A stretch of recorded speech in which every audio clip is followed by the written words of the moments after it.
Mucho gusto saludarle en una mesa de análisis especial en el Heraldo de México, Aguascalientes. El tema que nos tiene el día de hoy aquí, los libros de texto gratuitos, pero en específico sobre un tema que ha resultado ser uno de los más controversiales, si no es que el más controversial. La educación sexual, los contenidos sobre sexualidad en los libros de texto gratuitos. Un tema del cual se habla, pero siempre parcialmente, nunca entrando de fondo, y el día de hoy es lo que queremos hacer de la mano con personas expertas en el área. Y para ello le doy la bienvenida a María de la Paz Velasco. Ella es trabajadora social y sexóloga. María, muchas gracias por estar aquí. Gracias por invitarme. También le recibimos a Claudia Velasco, de igual manera, especialista en sexualidad. Gracias, muchas gracias por la invitación. Y ya un viejo conocido con nosotros, Héctor Mesa, muchas gracias por estar aquí. Tú eres psicólogo, activista LGBT y también especialista en temas de género y sexualidad. Comienzo contigo, doctor. La controversia es válida, la polémica es válida. ¿A qué me refiero? Tendremos mucho que decir, es que hace falta la educación sexual, pero a lo mejor también hay un lado de parte de los padres de familia que dicen, hay que revisar. ¿Cómo ves esto? Yo creo que una de las cosas más maravillosas que sucedió fue ver que los papás se pusieron a leer los libros de texto. O sea, ya desde ahí me parece maravilloso. Creo que es importante que los papás se involucren, revisen, chequen, vean qué les parece, qué no les parece, qué es lo que quisieran proponer como algo diferente. Creo que sí es muy válido. Creo que es importante incluso tener este tipo de discusiones, tener este tipo de intercambio de ideas es muy importante. Donde creo que la controversia se nos fue un poquito de las manos es cuando algunos sectores pues empiezan a introducir argumentos que no deberían estar aquí.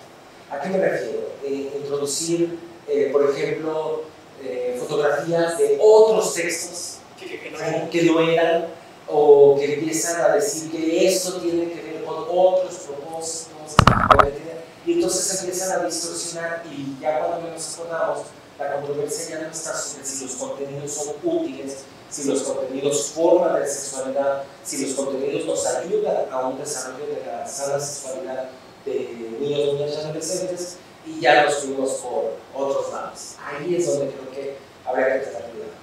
Claudia, ¿se vale? ¿Hay posturas válidas de ambas partes? Yo creo que lo que se vale es que, como bien lo dice Héctor, que analicemos y que revisemos para que desde esta información certera y eficaz podamos hablar. Justamente eso es lo que yo creo que se vale. Lo que yo diría que no se vale es que se hable desde lo moral. Si yo hablo desde lo moral, desde mis creencias, desde lo que a mí me dijeron que tenía que ser sin información verídica, pues entonces estoy solamente repitiendo estos patrones que solamente van a perpetuar estos mitos y creencias mucho más alineados como a la no educación integral, a la no educación sexual, y que una educación integral que justamente es lo que ha hecho que haya tantos embarazos no deseados, tanto abuso sexual infantil sobre todo. Eso es lo que yo creo que no se valdría. Sí se vale comentar, por supuesto que sí, sí se vale levantar la voz, por supuesto que sí, pero cuando esta información o esta voz sea informada, sea veraz y sea totalmente científica, o sea, que no sea solamente desde mi moral o desde mis creencias y desde lo que me dijeron a mí y desde que mis abuelos y abuelas así me dijeron que tenía que ser, ¿no? María, en este primer rebote que estamos teniendo, te pregunto, ¿a qué edad los niños deben de empezar a recibir educación sexual? Desde el trabajo social, lo que seguramente tú has vivido durante muchísimos años, has atendido a menores, has atendido a jóvenes. ¿A qué edad debemos empezar con los necesidades? Este es el tema de la sexualidad.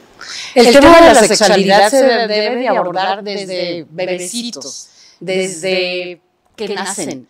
El tema de la sexualidad integral, que es la propuesta de los sexólogos, que es la propuesta de estos libros, que se hable de una sexualidad integral, y a esto hablamos no nada más de genitales, no nada más del sistema reproductor, no nada más de embarazos, sino también de la toma de decisiones, de los valores, de la educación integral donde se conozcan y autoconozcan los niños. Esto debe de ser desde las primeras infancias, desde que le decimos al bebecito, mira tus ojitos, mira tu boquita, o sea, hablarles también de esta integridad de su cuerpo.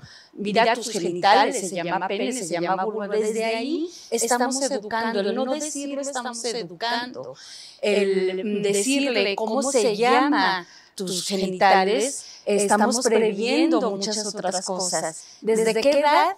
Desde las primeras infancias. Por supuesto que a un niño de preescolar no le vamos a dar la misma información que a un niño de sexto de primaria, que a un adolescente de secundaria, que a un adolescente que ya va terminando su preparatoria y va hacia la universidad. Por supuesto que tiene que ir dependiendo de su edad cronológica, de su capacidad. Es muy diferente hablar con un niño que tiene todas sus capacidades, que tiene toda una familia integrada de sexualidad, donde si encontramos una familia fracturada, una familia donde sus necesidades básicas no están siendo cubiertas desde ahí. Y eso también es hablar de sexualidad, los tipos de familia, la expresión de sentimientos, la identificación de sus sentimientos. A eso es a lo que hablamos y a lo que le apostamos los sexólogos, las sexólogas, en una educación sexual integral. Que es lo que muchas veces queda, bueno, ¿de qué les van a hablar en la sexualidad? De sentimientos, de valores, de familias, de autoconocimiento. Me parece bastante interesante ese punto, porque justamente estos son los libros de texto gratuitos incorporan elementos y contenidos para hablar de las familias diversas, familias socioparentales, familias diversas. Algo de lo que nunca se habla, pero que cuando uno revisa contenidos de países, sobre todo, ya bastante adelantados, son contenidos que se veían hace 15 o 20 años y aquí nunca se habían tocado. Héctor, antes de pasar a eso, hay un argumento principal, uno de los argumentos principales utilizados, por ejemplo, por quienes marcharon, porque hay que poner eso en identidad. Hace 3 semanas salen a la calle a marchar miembros del Frente Nacional por la Familia, vamos a decir, apoyados o no por gente del gobierno del Estado, por todo el Partido de Acción Nacional, pero apoyados al fin desde una perspectiva que nos quería llamar la de los padres de familia. Uno de los argumentos centrales es que nosotros como padres debemos de decidir cuándo, en qué momento, dónde vamos a hablar de educación sexual. Mientras que por otro lado está la visión un poco más científica, es decir, es que eso se enseña en la escuela. ¿Es una u otra o se debe de llevar al acompañamiento que traemos? Mira, yo creo que una de las cosas más importantes que tenemos que hablar cuando hablamos de derechos de niños, niñas y adolescentes es que el derecho es de niños, niñas y adolescentes. El derecho, y como tal, está ya o sea, esto viene desde Naciones Unidas, los tratados de los que México es firmante, por lo tanto, forma parte también de nuestras leyes. Hay derechos para niños, niñas y adolescentes, entre los que se incluyen una educación sexual científica, completa, veraz, y que además responda a las necesidades de niños, niñas y adolescentes, no a la de los padres. Y entonces, entre estos, entre otros muchos derechos que tienen niños, niñas y adolescentes, eso, la obligación de los padres es tutelar que estos derechos sean cubiertos a cabalidad en sus hijos e hijas. No es su función decidir si tendrán acceso o no al derecho.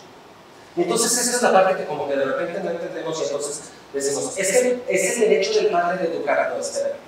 El derecho del padre es ver de en qué formas vamos a acercar a que el niño cubra estos derechos, pero no está en su facultad decidir si lo tiene o no. Por lo tanto, la educación científica, completa, veraz, tiene que ser parte de la educación, porque así lo dicen los derechos de niños, niñas y adolescentes.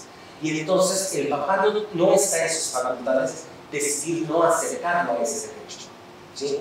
Estará en sus facultades, es decir, la manera, o sea, si esto lo hace en un colegio privado, con a lo mejor un cierto marco de principios, si lo hace en educación pública, como lo establece la Secretaría de Educación Pública, si además lo complementa con la visita de un sexólogo, si lo complementa con la visita de un psicólogo. Pues, es decir, esto lo puede decidir el padre, pero nunca decidir si puede o no acceder a la educación sexual.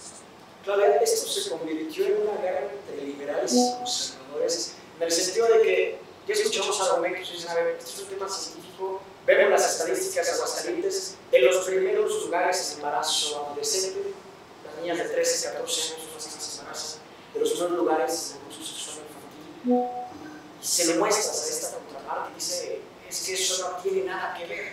Entonces parece que se convierte esto en una guerra de, esto es lo que nosotros queremos que se enseñe, mientras que por otro lado tenemos que es que no debe de enseñarse eso todavía. Esto es una guerra que deja de lado raciocinio. Fíjate que no sé si, es una buena pregunta porque no sé si sería la palabra correcta guerra, pero sí, porque no, tendríamos que estar en igualdad de circunstancias, e insisto mucho en esta información, para saber realmente el poder salir a hablar del tema, tenemos que tener la información, como decían ya mis compañeros, ¿no? El hablar de los derechos, no hablar desde lo que yo quiero, desde lo que yo deseo, sino vamos a hablar entonces de a qué tiene derecho el alumnado, a qué tiene derecho los estudiantes, qué es lo que está sucediendo y cuál es la razón entonces por la que no se está queriendo dar, sí, pero desde cuáles son estas justificaciones, ¿no? Y realmente las razones por las que se están dando es solamente muchos desde la religión, muchos desde lo moral y no desde una realidad que estamos viviendo en Aguascalientes, ¿sí? Entonces, a lo mejor es más como esta guerra de, y si bien lo decías, muchas veces movidos por la política, y entonces eso se convierte en una lucha muy política, ya no es ni siquiera una lucha realmente por lo que quiero que le enseñen o no a mis hijos y a mis hijas, ¿sí? Y agregando lo que mencionabas de que en otros países ya desde hace 15 años hay temas, o se agrega el tema de los tipos de familia.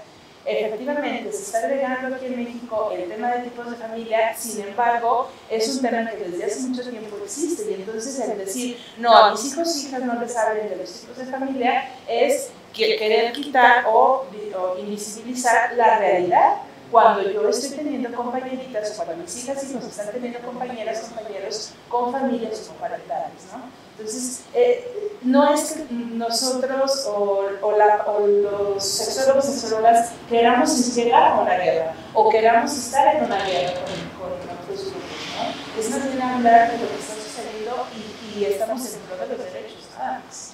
María, y luego, revisando los registros de la historia, nos damos cuenta que el debate que estamos teniendo en 2023 era un debate que se tenía en la década de los 50 y de los 60, de los 70, de los 60, cuando con Adolfo López Mateos se crea esta Comisión Nacional de Libros de Texto Gratuitos, y en los 80 y en todo el tiempo.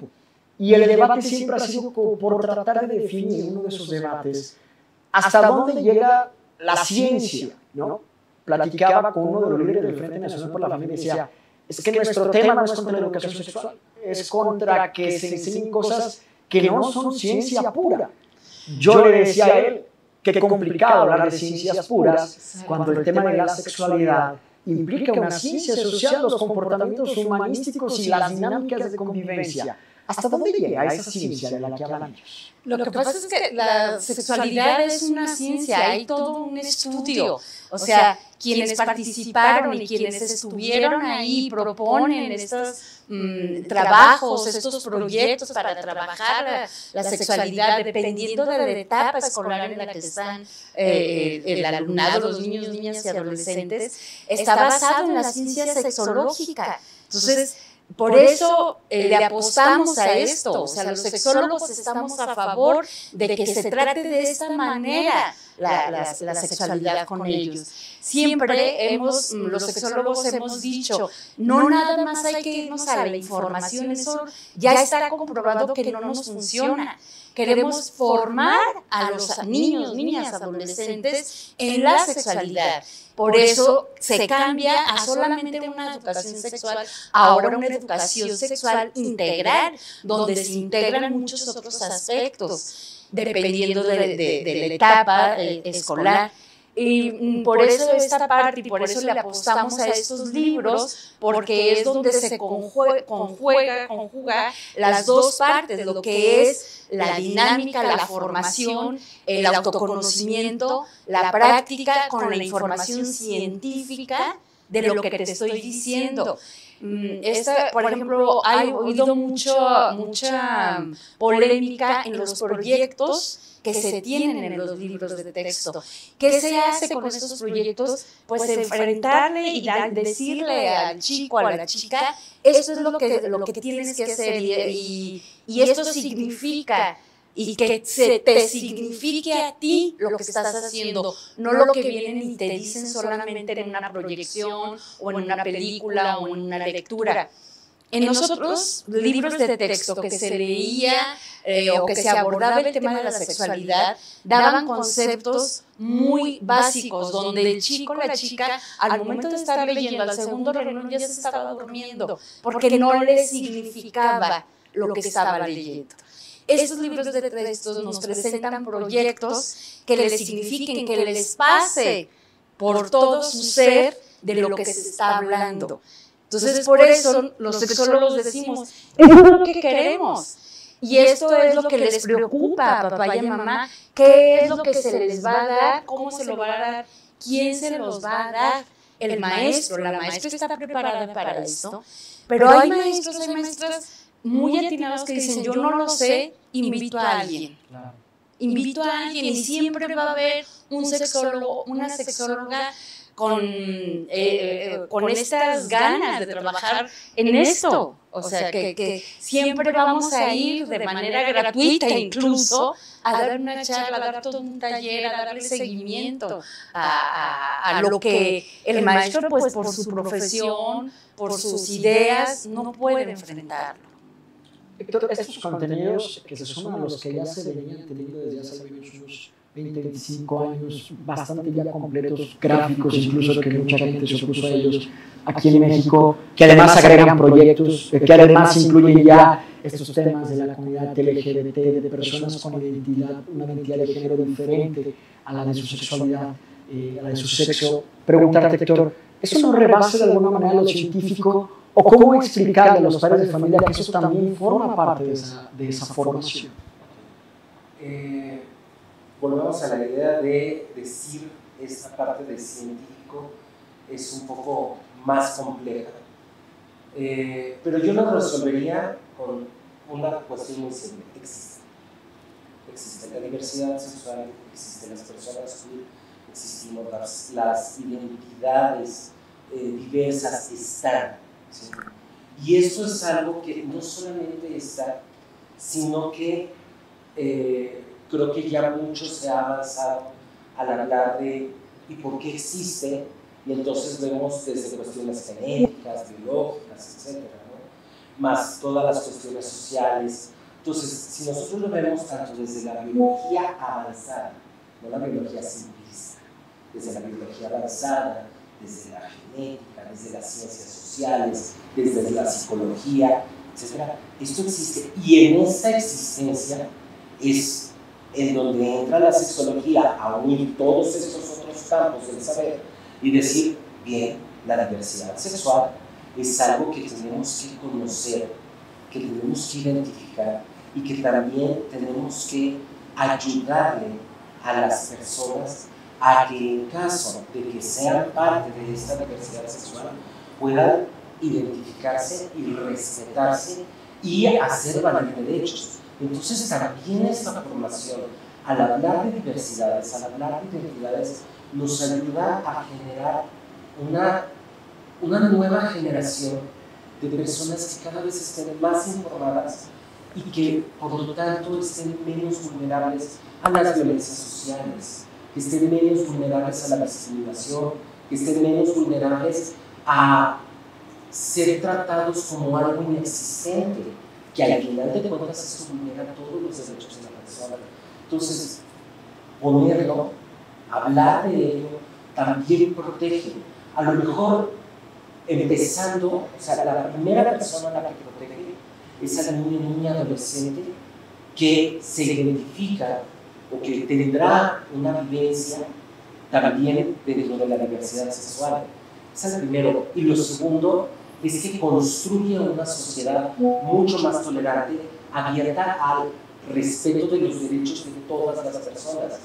Y creo que la educación, como uno de sus fines últimos, tendría que llevarnos a eso, a la verdadera tolerancia y a un estado en el cual todas las personas nos vivamos bajo los principios constitucionales de igualdad, ¿no? De equidad.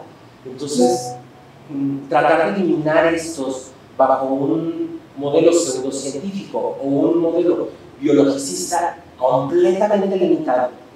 Hace un tiempo me tocó estar en un foro de sexología con una doctora en neurociencias que tiene muchísima investigación al respecto de MIS.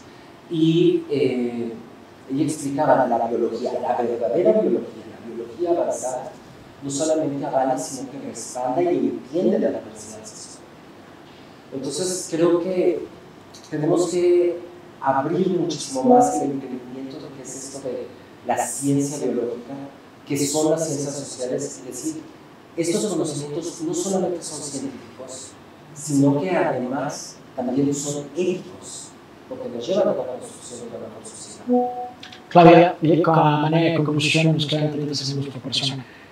Vamos por un buen camino. Estos libros abren la puerta a un buen camino, a un buen rumbo, seguir eficientando y seguir nutriendo estos contenidos, agregar más proyectos, más temas de la dinámica social real. Vamos por un buen camino con esos libros. Iríamos en un buen camino si se permitieran entregar esos libros. Iremos en muy buen camino, necesariamente no se entregaron o no se han entregado. Pero vamos en un camino porque estamos hablando, porque estamos revisando, sobre todo porque se están haciendo estos espacios, se están dando estos espacios para revisarlos. Se pueden revisar en internet, cualquier persona que quiera hacerlo, que tiene cualquier duda. Entonces vamos por un buen camino porque también se está cuestionando, tanto el alumnado como los padres y madres se están cuestionando si la información, cuál es la información que tenemos que saber primero, ¿no? Y primero tenemos que saberlo también para poderlo dar, siempre, como decíamos, respetando obviamente los derechos de las personas. María, ¿vamos por buen camino? Yo creo que sí vamos por buen camino. Como decía Héctor al principio, empezamos con esta diferencia. Papá, mamá están leyendo los libros. Es un tema del que se habla a la hora de la comida, a la hora de la cena, que se puede hablar con la abuela, con la tía, con el tío. Vamos por buen camino, se está hablando de sexualidad, se está poniendo el tema sobre la mesa. Los niños, las niñas, los niños saben que ya existen y que se está hablando de ellos. Se está hablando de algo que ellos están viviendo, que es su sexualidad. Hay niños, niñas que ya saben que eso es un derecho y que y lo han dicho los niños, las niñas, aunque tú no quieras, papá, aunque tú no quieras, mamá, yo tengo el derecho a ser informado. En eso vamos por buen camino. Héctor, toca esa brevemente. ¿Vamos en el camino correcto? Yo creo que vamos por buen camino, pero con un riesgo a que grupos que se basan solamente en cuestiones muy moralistas y que pues quieren el retroceso en nuestro estado puedan seguir dando pasos firmes. Creo que tenemos que seguir hablando de esto y tenemos que seguir haciendo escuchar la voz de los derechos de infancias, ¿no? De aquí no vamos a sacar la eso. Muchas gracias, Héctor. Gracias, Claudia. Gracias, María. Y sobre todo, gracias a usted por su atención. Nos vemos en una nueva mesa de análisis del Heraldo de México aquí en Aguascalientes.